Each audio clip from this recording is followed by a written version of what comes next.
Oftentimes companies will spend more time investing in a new piece of software or a photocopy machine in terms of doing research and scouring prices and so forth, and they'll do a couple of quick interviews and think they made the right decision.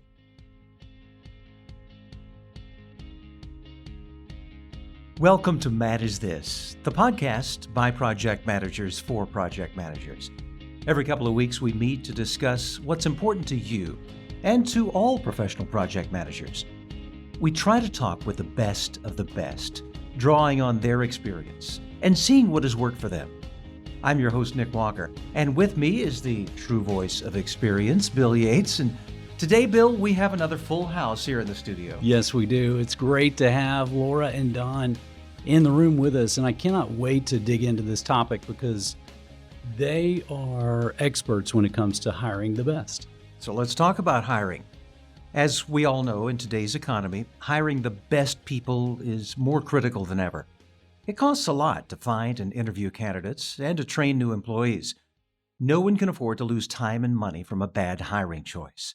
Employees are an investment, and we want a good return on that investment. That's why Don Lang and Laura Butcher are here with us. They are the founders of Blue Key Partners, a consulting firm focused on helping organizations develop their leadership talent through learning and executive coaching. Don and Laura wrote a course titled Hire the Best for Velociteach's InSite mobile learning platform. Laura has a background as an HR leader supporting hiring and talent decisions across multiple industries. And Don has experience as an assessor of talent and in helping leaders apply skills and techniques to get the right person in the right job at the right time. Well, Don, welcome to Manage This. Laura, great to see you again. Welcome back. Thank you. Thank you. Let's just start with the basics, all right? First, getting to know a job candidate. To what extent is it important to learn more than just the person's job skills? Well, it's certainly important to understand the whole person because that's who shows up at work. Oftentimes, in an effort to try and get the best person, we focus on some technical competencies, some experience, some skills, at the exclusion of really understanding how does this person going to fit in the organization. And I was reminded of that the other day when I was talking to a hiring manager who hired a construction estimator. Lots of great experience in estimating significant construction projects. When they got to work, immediately they started looking at different ways of changing the work environment in their office. They wanted to move to a different floor because it was too noisy where the other estimators were. They wanted a microwave brought in. They wanted someone to help do some of the tasks that typically the other estimators would routinely do. So very quickly, they're finding out, even though he's very skilled, he's not a good fit for that organization. And they're thinking at 90 days now, they may have to let him go. Oh my. How do you sort of judge that, assess that before? Having a thorough plan for how you're going to approach filling this critical position is an important aspect of hiring the best and hiring the right fit. So understanding very specifically what's required in the role and what are the specifications of the candidate that will be best suited for the position. We often discuss the difference between a job description typically and what we refer to as a job specification. So when you think about a job descriptions were created largely in organizations to grade jobs, to benchmark them with the marketplace for compensation purposes. Job descriptions weren't created to fill the job or to staff the job appropriately. So, but we use that all the time, don't we? I mean, do. that's kind of our first, that's like our introduction to somebody. Hey, are you interested in this position? Let me show you a job description. And what we distinguish when we talk about a job specification is really focusing in on what are the results that this role needs to produce for the organization. What outcomes will this person be responsible for creating for the organization? So that drives a deeper level of understanding of what you're really looking for in this candidate, what outcomes they need to produce. When I was looking through the content for this course, excellent content, I was hanging out on that because I've been guilty of that, just showing candidates a job description and not really talking about what my expectations are, what kind of results I want them to hit. So give some examples. For instance, I was thinking, maybe somebody's responsible for first response to a customer if there's a change request. And then I was thinking, okay, that could be in a job description, but maybe going deeper in the spec, it's, what should that thing look like? What should that response look like? What's an acceptable email or phone call or whatever, the kind of communication that we expect, and then the timeliness of it. I don't want to be having a performance review with somebody later and go, yeah, you are responding, you're doing what's on the job description, but it's not of the quality I expect, or it's not timely. What are some other examples that you guys have helped people with? Well, certainly back to the example you're mentioning, Bill, in terms of activities really around the job, right? Oftentimes we have in mind certain outcomes that we're looking for. Like we want to raise the bar on customer excellence. We want to raise the bar on our responsiveness. We want to raise the bar on innovation in the changing work processes to be better at it, as opposed to we're just satisfied with what has gone on over the past several years. So it's helpful to give the extra thought before going to the marketplace to figure out, so who do I want? To figure out, what do I really want to accomplish over the next 18, 24 months that is going to have an impact on our business? And once I can put some clarity to that, then I'm in a better position to actually start to break down, so what are the behaviors and competencies that are necessary in order to be able to achieve that. Okay. And that's where we would generate a candidate specification. Got it. So in the job spec, are you driving some metrics there? Or are you trying to make that measurable? Absolutely. That's what you would share with the candidate along the way. So there's no surprises. No surprise. They know what you're expecting, and they can perhaps even self-select out if those are not something that they want to achieve or don't believe they could achieve, that kind of thing. So it isn't a surprise when they come on board that now we're asking them to achieve certain levels of results. And that's news to me. I didn't hear that. Yeah, right. In the interview process, we were just talking about activities. So thinking about this specification, are we talking about like a 10-page document here? Or is this something short, a briefer, one-pager? What does it look like? If it's more than a page, it's probably too long. Okay. We're really looking at, I would say, somewhere in the 3 to 6 priorities, the outcomes. Good. More than that, you're not actually going to be able to assess the candidate around. And more than that, they're probably not going to be able to accomplish. Yeah. They won't have clarity on what really is job one for them. Yeah. So we're talking about two separate specifications here, the job specification, the candidate specification. What exactly is that difference? So the candidate specification actually flows directly from the position specification. So when we talk about a candidate specification, we're trying to identify very specifically what are the technical competencies, experiences that are required to be successful in the role, but also those qualitative attributes, those things that really are the X factor, the things that will make the person fit with the culture, with the leadership, with the values of the organization. So those qualitative attributes become part of the candidate specification, and driving those to some degree of specificity, where then you're able to focus your interviewing around assessing whether or not this person possesses those attributes, those qualities. What are some of the questions that you would ask as part of that candidate specification? I know there's probably a lot of personal questions that you cannot ask, even legally, in a job interview, but yet there are things that you need to ascertain that are going to be very important to whether this candidate gets the job or not. So what are some of those questions that you can use to get that information? Well, I think there's 2 steps to that. The first step is organizing what Laura was talking about in terms of the knowledge, skills, behaviors, experiences, X factors into certain categories, if you will. So what should the candidate have? What should they possess? What are the deal breakers? So what are the 1 or 2 things that even if everything else exists, If the candidate does not possess those characteristics or qualities or experiences, you can't go forward. And lastly, what can be learned? Top quality candidates want to succeed, want to grow, want to develop in their jobs. And if there's no opportunity for that, there's nothing someone's going to learn in the job, then why would a top quality candidate be interested in the job? So organizing all of that information, right, in terms of here's what we're looking for, into those three categories begins to give you a process, if you will, for how to go about interviewing people, what things to ask for and when, and how to later on begin to assess that.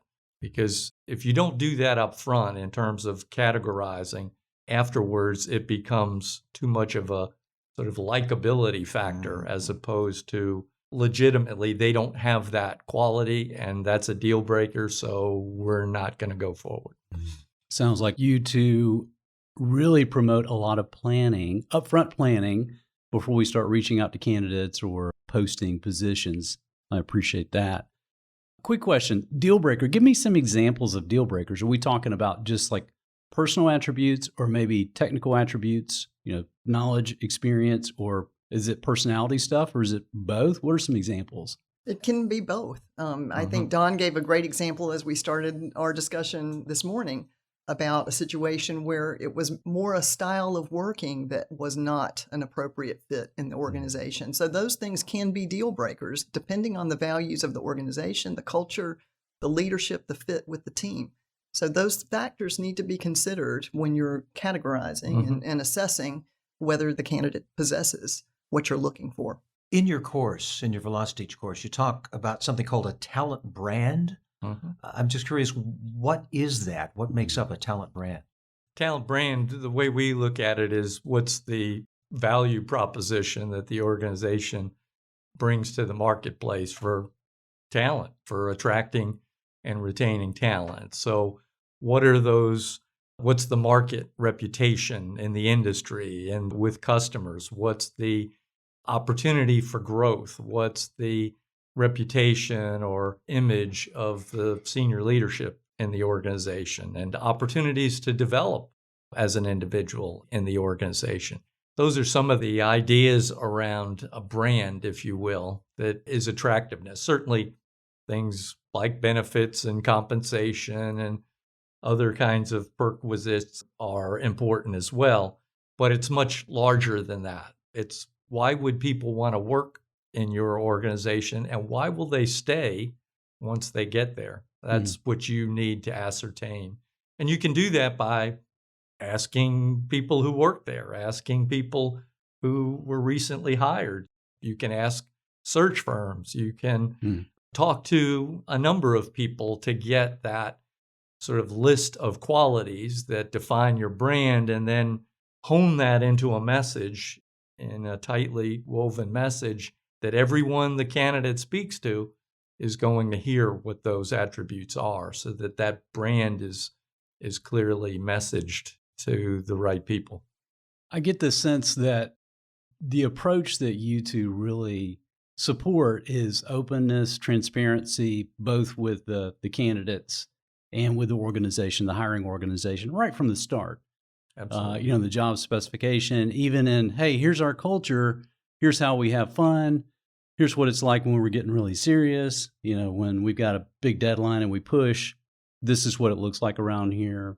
This is an open work plan, or, in terms of the office layout, or it's closed, or don't ever think you're going to use that conference room, that one's off limits to you. So some of those things you just, right from the start, you're transparent with candidates about that. One of the things that is so bothersome, I think, for those who are hiring is it feels like it's just a big date, right? And whoever shows up for the date, on the first date, they look as good as they can. Their breath is fresh. They sound great. They sound like the perfect fit. Sounds like you guys are trying to make it more of a, okay, let's just go hang out with each other and we're not on a date. We're going to be very transparent and straightforward. What's kind of led you to this? Have you seen companies do this poorly or results driven? Well, we've certainly seen companies do it poorly, right? Oftentimes companies will spend more time investing in a new piece of software or a photocopy machine in terms of doing research and scouring prices and so forth. And they'll do a couple of quick interviews and think they made the right decision. And yet it is so important to really get comfortable with the other party that you know that candidate, you know as well as you possibly can. Certainly no system is foolproof. There's always perhaps a wild card in there that you don't uncover. But the whole idea here is to minimize risk, to really get to know someone and have them get to know you at the same time, so that the likelihood or the probability that it's going to be a successful working relationship is far greater. The cost of a bad hire is enormous. Just thinking about it in a very tangible sense, it's the lost time that you have for not having the right person in the role. It's possibly search fees that you've paid recruiters to find candidates for you. It's all about the productivity loss of having someone who's not fully producing in the role. But it's also the intangible, the price it takes on the team that is circling around someone who's not performing well in the role. It's the reputation of the leader for making a bad decision about who to bring into the organization. So it's both tangible and intangible, the costs of making a bad and depending upon the role that the individual has and the impact in that role, that cost can average anywhere between 1.5 times their annual salary to, I've seen it go with one client as high as 10 times their salary. Impact to customers. There was significant impact in that organization if the manager did not work out in terms of the customer as well as a fallout or turnover by the team that reported to the manager. So there were multiple hires involved that had to be completed later on. So there's a range, but it's typically at least the initial cost of the hire on a full-time basis. So. You know, you're hitting on some points that are right at the core for me. I think about the role of the instructors at Velociteach. And, you know, when I'm interviewing a candidate for an instructor position, I'll let them know, hey, this is going to be a long process. We really want to get to know you. And we want you to know who we are and what we're about, because you're going to be the face of the customer, or you'll be the face to the customer, the face of Velociteach to the customer. And, you know, you'll be putting on a class for a week. We're not going to be there. Nobody from the office will be there. It's just you. So you are Velociteach to our customers. The way you react, the sense of humor you have when something goes bad in the classroom, or it's too hot, or the coffee's cold, or whatever, you know, how do you respond? Are you empathetic? So it's so important. If you make a bad hire, and then whether you're a consultant or instructor or whatever, if you have a customer facing position, then you're going to have an impact on the company. And if we've made a bad hire, then there's a lot of fallout. It was funny, as you guys were talking, I was thinking about Patrick Lencioni. He's got a book, The Ideal Team Player, that I've referenced before. And he cracks me up. He said when he's trying to be transparent about the culture of the company as they're looking at candidates, to those candidates, he says, I don't think you're going to want to work here because blah, blah, blah. You know, we have a ping pong table and some of the guys they're really loud and rowdy when they're playing. It can be very disturbing, you know, or we like hanging out on Friday afternoons. So some people are uber productive. So they go home and work on Friday afternoon because there's a lot of, you know, horseplay or whatever. He takes the approach of trying to talk people out of it because of the culture. We do talk about the importance of using candor in the interview process. So as you're the interviewer, the more candid you can be, you're more likely to have the candidate mirror that candor back to you. So if you're able to diffuse the natural tension or nervousness that exists sometimes in an interview setting, then with, you know, being candid, talking about, you know, what you've experienced in the organization, again, you're more likely to get that same response of candor and openness from the candidate. We've talked about the importance of pre-planning. Let's talk about interviewing a little bit more. How do you plan for an interview? How do you come up with that effective strategy? So when we plan for an interview, what we advocate for that is to begin to think about what's the process going to be like? How are we going to make decisions? How are we going to debrief after the candidates have been interviewed? How are we actually going to make a selection decision, right? We're going to look at the people involved. Who's going to be involved in the interview process? And what are their skills and capabilities to conduct an effective interview and to assess data from the interviews? And then what's the plan for the interview sequence itself? How many interviews are we going to do? Is there a technical interview? Is there a phone interview? Is there a panel interview? Those kinds of things. So we want to consider all of those factors and then map that process out. And once we have the process, then it's a matter of simply coordinating the team of individuals that'll be doing the interviews, matching them up with the candidates and working through that process and keeping the discipline of the process and the data collection going throughout that process so that when we get to the end of it, we have a clear understanding of what we're assessing in terms of information. So, Don, you're talking about beginning with the end in mind. So Absolutely. you start that process Yes. knowing, okay, here are the data points that we want to all touch on. Here are questions we want to ask, things we want to document, and this is how we're going to assess at the end. Absolutely. Yeah. All right.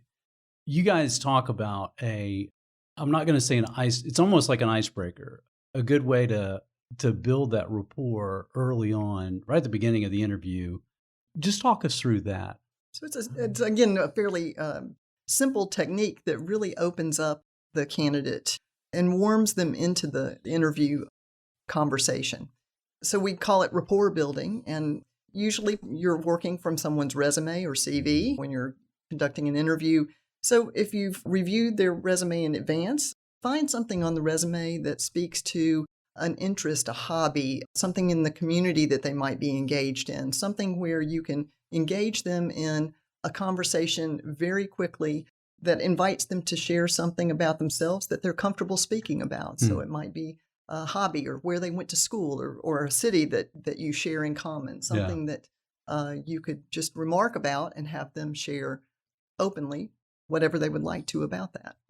So I know Nick used to be in a rock band many, many years ago.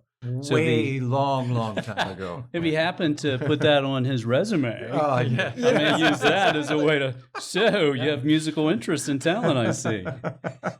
I like it though, because it puts people at ease, and it's probably something they're passionate about. Otherwise it wouldn't have been on the resume or the CV. And certainly it's a way to get to know the person at another level, right? Mm-hmm. Oftentimes, the common small talk is about the traffic or the weather coming into the interview, and really, you don't learn anything about the candidate. The candidate probably is just as stressed or uncomfortable as they were before. Mm-hmm. And so you're really not building any rapport, essentially, or getting to know the person at the same time. So there's really a two-factor opportunity there by starting the way that Laura mentioned. Yeah. In talking through that, you guys also, you say it's a good idea to let the candidate know up front, here's kind of the path of our interview. These are some of the questions I'm going to ask you, and here's why. What do you say about that? People know what to expect. They're more likely to be responsive in a way that's helpful for you to assess whether the candidate is the right candidate for the position. So, again, laying out the plan, making sure that the candidate knows this isn't about tricking you. This isn't about catching you off guard. This is about being fully disclosing what the path is we're taking in the interview so that you can perform at your best and give us the best information about yourself and your qualifications and fit with our specification. I think as well, when we talk about the approach to interviewing, asking open-ended questions. So rather than interrogating the candidate, is inviting them to share qualitatively what they bring to this position, what they can bring to this position. So using a technique that keeps the conversation largely focused on what the candidate is saying rather than on producing a series of questions that the person can answer with a yes or no. Right. And I think if I remember right, the stats that you guys were using kind of as a benchmark, it should be 85% of the candidate talking, 10 to 20% of the interview team talking. Mm-hmm. Yeah. How important, though, are nonverbal cues? body language. You may have seen me squirm when he said I was in a rock band. So I thought you were dancing. He's remembering the old steps. Okay, we'll go with that. Yeah. All right. But is body language important? I mean, certainly it's important to try and make the interview candidate comfortable during the course of the interview.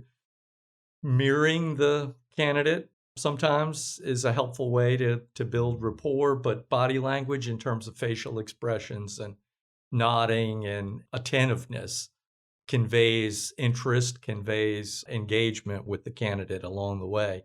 And so if you're looking disconnected from the candidate, looking down at a resume in your lap, or having your phone or your computer screen nearby, glancing over at that doesn't give any acknowledgement to the candidate that they're being heard, that they're being listened to. So body language does play a particularly important role. One of the things that I struggle with, because I'm a big proponent of active listening, and I try to get better at that. When I'm interviewing people, I'm also taking notes.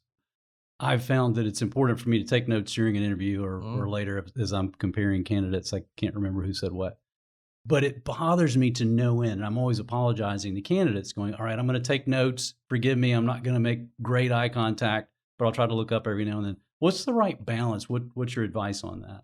So if you have an organizing technique, with the notepad or whatever method you're taking notes is helpful so that you can be very efficient in taking notes and can repeat that over the course of several interviews with different candidates.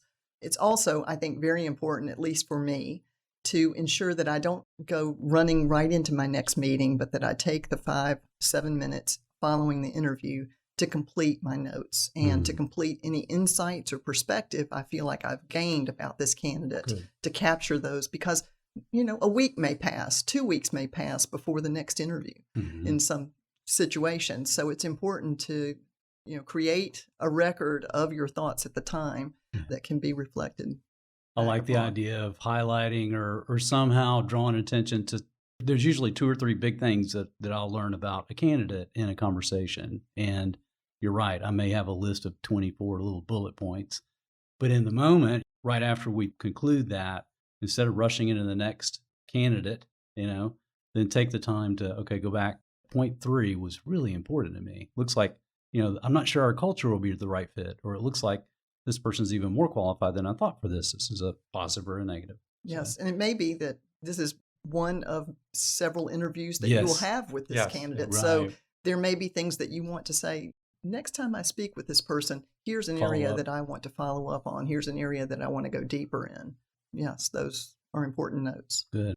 If you find that your interview time frame is going to stretch out over a period of weeks, it might even be helpful to take the notes that you've captured on a candidate and write up a summary for yourself in terms of back to, these are the things that the candidate has in terms of what they should have. Here's how they matched up against deal breakers, and here's some things that we see that they can learn. There's some opportunities there, and that here are the trends that we see in terms of patterns of behaviors over time, so that that's not lost if a month goes by before you see that candidate again. And to Laura's point, you can actually go back and revisit that, which gives you a little more, because it's a narrative now, it gives you more detail than if you were to just look at some notes in a column, perhaps. Good stuff. There's probably also very often multiple people interviewing this one candidate. So how do you take their assessment and put your assessment with it, and maybe even other people? Is there a meeting involved, or what's the best course of action there? First, it's important to understand what every person's role is in the interview process. So too often I hear of very negative stories about people's experiences being interviewed or being considered for positions in organizations where they felt like the interview process was disjointed. People were not on the same page that they were interviewing, or that they felt like they had the same interview 5 times. And nothing new was gained in any of the conversations by either party. So it's important that you have everyone who's involved in the interview process understand specifically what their interview needs to focus on, what they're responsible for uncovering in the conversation. And in some cases, an interview may be designated to be one about selling the organization to the candidate.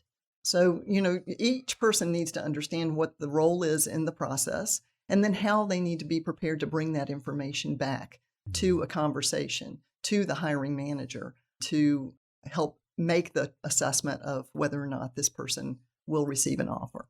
Don, Laura, one of the things that we've done here at Velociteach is we felt that frustration too, both for the candidate. Okay, I've just told this story 5 different times to 5 different people. I'm getting pretty good at it, but I'm kind of tired of hearing it myself, So then we've gone to more of a group approach to interviewing a candidate. And in that, we've had attributes that one interviewer will be responsible for. So this person's responsible for looking at cultural fit. This person's looking for competency. So we know who's going to be in charge of certain questions. There are pros and cons to having 3 or 4 people interviewing one candidate at a time. How do you guys fall on that? Do you like it or not like it? A lot depends on the context of the situation. Sometimes candidates don't particularly perform as well. Right. Because they look at it not as a natural kind of situation. It's an inquisition. As Laura was pointing out earlier, the idea in terms of building rapport, it's much easier to build rapport with an individual sitting in a chair next to you and continue the conversation to be open and candid. When you have a panel discussion, the downside of it is one person's talking and the others are just staring at you, right? And so it is awkward in terms of for the candidate to build rapport evenly across multiple people. So that becomes somewhat of a challenge. In some organizations, that's the way that work is done. That's the way people are interviewed. That's the way meetings are conducted. So if it's a cultural quality of the characteristic of the organization, then the organization needs to figure out how to incorporate that reinforcement, that rapport building into the panel process so that it does more than just the inquisition, as you pointed out earlier. Yeah, that's good. Let me ask you about a scenario. You've finished the interview process. You've looked at all the candidates. You're assessing the candidates, and one's strong here, another's strong here, but nobody is really strong across the board in every way. What do you do then? Do you say, we got to bring in more people? Or do you say, no, let's just go with the best, or the least worst? What do you do, Laura? Yeah, I think that it's important to understand how this particular role fits within the broader team. So you may have a situation, it's very common to have a situation where someone doesn't match everything that you've identified in the candidate specification, doesn't match 100% everything that you might have identified in the position specification. But weighing how does this person and their attributes and their experiences fit with the rest of our team? So if you have a team that's highly technical and has technical excellence, but may be lacking in more what we would think of as leadership kinds of qualities or characteristics, maybe it's more important to tilt your scale more to what are those qualitative attributes and what are the strengths that this person brings from a leadership perspective that might balance out our team more effectively. And the same thing is true on the opposite side. You may have a team who are highly collaborative, who work very effectively together from an interpersonal perspective, but may be lacking in some very specific technical arenas. So again, tipping your scale one way or the other as you're assessing what you've gained through the interview process on whether that candidate is the right person for the position. But it's also true that you may come up with, after doing all of your interviews, simply not finding the right person for the position. And it's okay to step back and say, let's reevaluate. Should we go back and find other candidates? Should we reevaluate what we are expecting in this role? But it's important to do that intentionally and not to accept the best available if your standard needs to be a bar higher than that. Right. Sometimes what we've seen is, as Laura just pointed out, that people go in 2 directions. One is, I'll take the easy way out and I'll just compromise and go ahead and hire the individual and hope for the best. And then secondly, sometimes what they'll do is they'll just restart the exact same search over again, hoping that it'll have a better outcome without really revisiting the job spec, the candidate spec, and so forth. So that oftentimes, if it didn't work the first time and you've really done your homework to prepare for that, there's a good chance you may not come out that much better the second go around. So you really need to pause and go back and look at that process all over again. Having the two of you in the room with all the experience that you both have had in hiring and identifying talent and helping grow talent, I've got to ask you this question. I get the deal breaker piece, and I think everybody has to define what those attributes are as to the deal breaker. But the stretch piece, looking at a candidate and trying to determine how likely is it that they can grow into this? Maybe it's a specific area of the job or responsibility. Can you give us some help with that? Is there a particular pair of glasses that we can buy where we can put those on and see right into that person to see their capability? How do you assess that ability of someone to stretch into that? So, for example, if the can be learned is to learn a new piece of software, a new software application, it might be during the course of the interview to ask questions to find out to what extent did they actually learn new software applications over the course of their career, or other tools or other processes. So if there's a pattern of past behavior that says they've learned new processes, new systems, new tools, they can learn our system, our application. So it's understanding what it is that they may not possess in terms of a knowledge or skill in your organization, and then looking at their career history to see to what extent have they learned similar applications or similar knowledge or similar skills that would indicate they can do that here as well. Past performance is the best predictor of future performance. So that's what the interview needs to tell you about, is what has this person done in the past. On all mutual funds, it says it's not. But we're talking people, not financial. There's no asterisk. That's read below. Well, this has been such valuable information. Obviously, we don't have time to delve into this in super detail, but for people who want to know more information, where can they go? We've got a course. Yeah, and that's your cue to tell us about it. We have a course that I've been able to read through the transcript, and it's fantastic material. There's great content that Laura and Don have provided, all the way down to really tactical stuff, questions to ask in an interview, kind of a checklist to make sure that I'm doing everything that I need to do from a planning standpoint. We hit on some of those topics. But there's even in the media center in the course, there'll be specific downloads templates that I can use when I'm going through this hiring process to make sure I'm asking the right questions, asking in a logical order to look into past performance to be able to predict future performance and fit. So it's great content. Well, Don and Laura, thank you so much again for being with us. We have a gift for you. We have one of our Manage This coffee mugs. Now, don't fight over it. I think, Laura, you may actually already have one because you've been here before. I do. I will Can we give this Don one to Don? to accept this one. All right. Thank you. Seemed begrudging to me. I don't know if you're going to make it out of here with that or not. Well, thank you again for being with us. Appreciate you sharing. Our with pleasure. Thank you. Thank you. I want to talk directly to our listeners now, because we want to thank you for all the comments we've received about the Manage This podcast. If you haven't yet given us your thoughts, we'd love to hear from you. Just leave a comment on Google, Apple Podcasts, Spotify, Stitcher, or whichever podcast listening app you use. You can also utilize the Velociteach.com website or social media to give us your feedback. Please know that we use that feedback in making decisions about our content and our guests. And don't forget about those free PDUs, professional development units, for listening to this podcast. To claim your PDUs toward your recertifications, go to Velociteach.com and choose Manage This Podcast from the top of the page. There's a button there that says Claim PDUs. Click right through the steps and you're good to go. Until next time, keep calm and manage this.